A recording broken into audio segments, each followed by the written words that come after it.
In today's episode of Today in World War II, January 25th, German subs off the British coast sink four ships in one day. The Japanese slaughter more Chinese civilians. The Japanese land at Lae, capital of New Guinea. The Soviets cut the remaining German forces in Stalingrad into two pockets. And a little bit later in the war, Soviets surround 60,000 Germans in Ukraine. And finally, they force the evacuation of close to 2 million troops from Prussia and Pomerania. Let's get started. Okay, so on January 25th, 1940, the German U-boats continued to celebrate what they called the happy time when they sank four ships in one day off of England in the North Sea.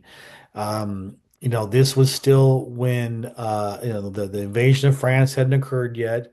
The Germans had not yet invaded Norway, so the German U-boats still had to sortie from German ports in, Wilhelmshaven, Emden, those types of ports on the North Sea.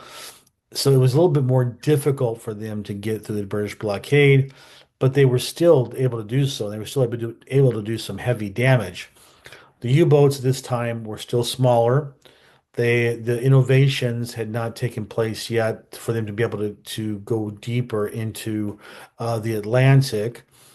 By the end of 1941, there'd be some really modernized, bigger, more robust subs that could go all the way to the Caribbean, Gulf of Mexico, the American coast. And as we'll see, and we've touched upon this in some videos I've done recently that had to cover the second happy time, which is when they use American arrogance and obtuseness and not requiring convoys and escorts for the merchant ships after the Americans came into the war and after Pearl Harbor.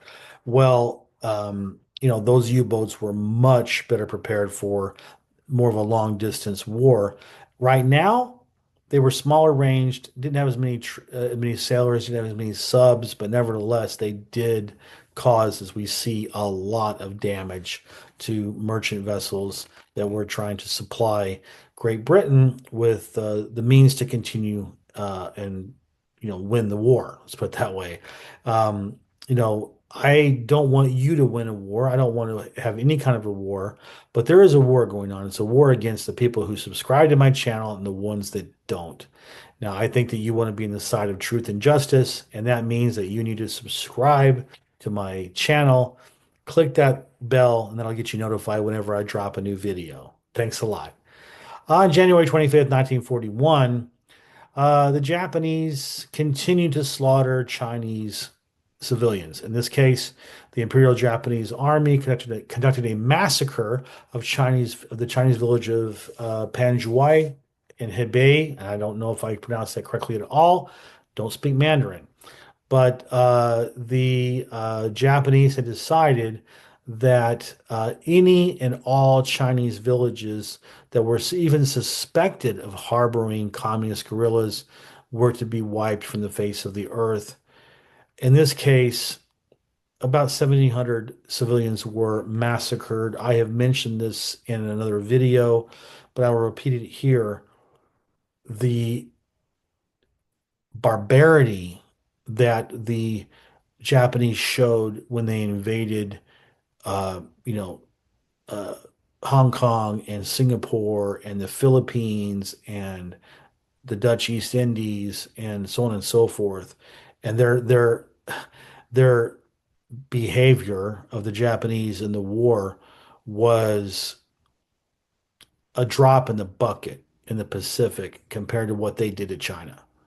I mean, it is estimated the People's Republic of China has estimated that they killed tens of millions of Japanese excuse me, I'm sorry, Chinese civilians in the war. $1,700 people, unfortunately, just a drop in the bucket. But that's just one massacre in a sordid history of over a decade of um, massacres against Chinese civilians. Remember, they invaded in 37, so this war had been going on in China for a long time before the war started here, on December 7th. So on January 25th, 1942, Japanese landed at Lae, the capital of New Guinea. This was part of their overall offensive. Right now, as they remember, they went from Japan, Wake Island, Hong Kong, the Philippines, Singapore, Malaysia, Singapore, Dutch Indonesia, and then they went to Guam, the Mariana Islands, and they were already in the Marshall Islands. That was given to them after World War One, because it used to be a German protectorate, and it was given to the Japanese. And so now they were moving on New Guinea, and where were they headed? They were headed for Australia. And so every landing they did along the New Guinea coast, that was going to lead them farther and farther east, and eventually it was going to land them in the Solomon Islands. And they had every intention of taking Port Moresby and northern Australia, Darwin, as part of their campaign in 1942. We're in January 1942 here, so they landed at Lae, and that just want to let you know that's just one stop on their what they felt like was an inevitable conquest of Australia. At the very minimum, what they wanted to do was to get far enough into the South Pacific where they could establish airfields and naval bases to be able to interdict American supplies reaching Australia and New Zealand. But and remember, the Australians had most of their troops fighting in North Africa with the British, so they did not have much in the way of defense to protect their home country. So spoiler alert, we'll get into that. Of course, luckily the Americans were able to protect them. But this was part of this advance that the Japanese were doing, and they would not be stopped until somebody stopped them. And luckily for the world and for us, we were there to stop them. Moving back to the Eastern Front, on January 25th, 1943, the Battle of Stalingrad is in its endgame. The Soviets were now fighting them in the middle of the center of Stalingrad. They were able to cut off the German Sixth Army, what remained of it, into two separate pockets, very small pockets, and it was just a matter of time before they would be forced to surrender. And nothing good was going to happen for them after that. On the same date, on January 25th, 1944, a year later, the Soviets had moved beyond Stalingrad now, and they were pushing to get the Germans out of the Soviet territories. And in this date, they surrounded 60,000 German troops in the Korsun-Cherkasy pocket in the Ukraine. And like I said, after we know they weren't going to win the war in 41 when they didn't take Moscow, they foolishly kept invading.